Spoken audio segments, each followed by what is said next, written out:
Shocking upset. Grassroots candidate wins, rips Carney's Liberal riding. In a political moment Canadians won't soon forget, shocking upset. Grassroots candidate wins, rips Carney's Liberal riding. Connie Cody, the newly elected Conservative MP for Cambridge, emerged from a long uphill climb to topple a Liberal riding once considered unshakable, even when held by Prime Minister Mark Carney himself.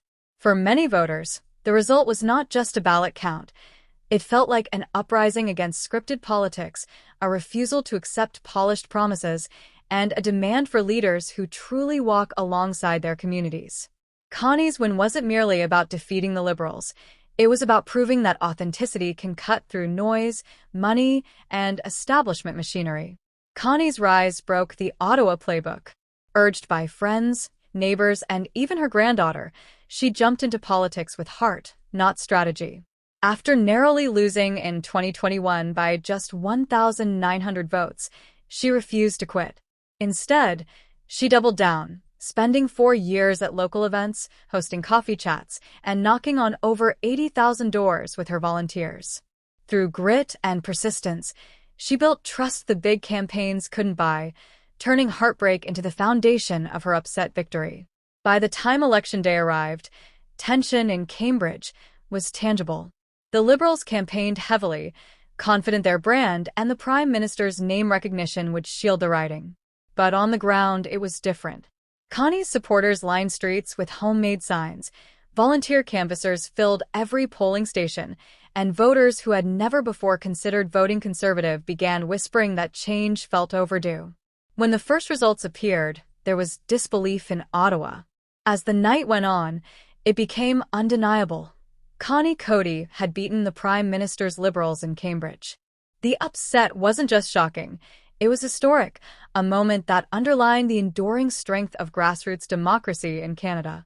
For Connie, stepping into Parliament was nothing short of overwhelming.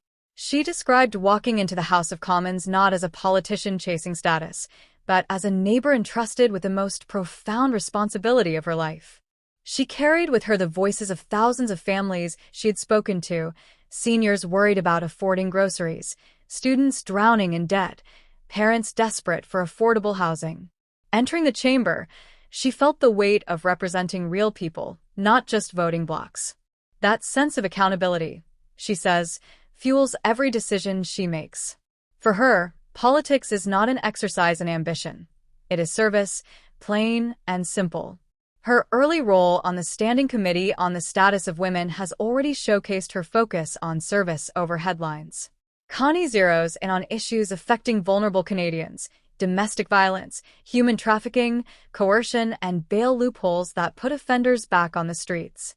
She listens to testimony, studies evidence, and insists on data-driven solutions. This fact-based, pragmatic approach has earned her respect across party lines, with colleagues praising her ability to collaborate while holding firm to her convictions. Behind that resilience stands her family. Her husband, a constant source of strength, has supported her through every setback and victory.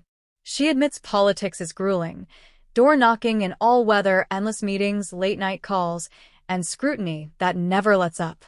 Without the sacrifices of her husband and children, the missed dinners, long days apart, and nights on the trail, she could not have endured.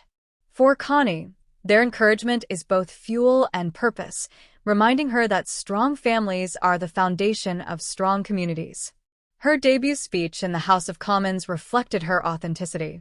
She didn't aim for polished soundbites or viral clips. She focused on voicing the concerns she heard daily from her constituents. She spoke about seniors choosing between heating and eating, young professionals unable to afford homes in the very neighborhoods they grew up in, and small business owners suffocated by taxes and red tape. Cameras may have recorded her words, but her eyes were fixed on the faces of people she had promised to represent. That directness, rare in Ottawa, gave her words weight and sincerity that resonated with Canadians watching across the country. To those considering a leap into politics, Connie's message is simple. Start where you are. Talk to your family, volunteer in your community, get involved in local campaigns. Politics, she says, is not about stages or microphones. It's about doorsteps, conversations, and being willing to listen to people who feel ignored. She believes even the smallest steps, like volunteering to deliver flyers or joining a writing association, can ripple into meaningful change. Her journey proves that you don't need to be polished or powerful to matter in politics. You need persistence, humility, and a willingness to serve. Looking around Parliament, Connie sees a subtle but important shift. The new class of MPs, many of them elected through grassroots energy, feels less transactional and more grounded. They bring compassion, a sense of duty, and a shared understanding that Canadians are deeply skeptical of Ottawa. Connie is under no illusions. The distrust is real and justified. But she believes if MPs stay transparent, stay accountable, and resist the temptation to fall into partisan games, they can rebuild at least some of the public's faith in politics. That possibility gives her hope, and she intends to do her part to make it real. The timing of her win couldn't be more relevant. Canada is facing tough economic challenges. Inflation remains stubborn despite moderating growth.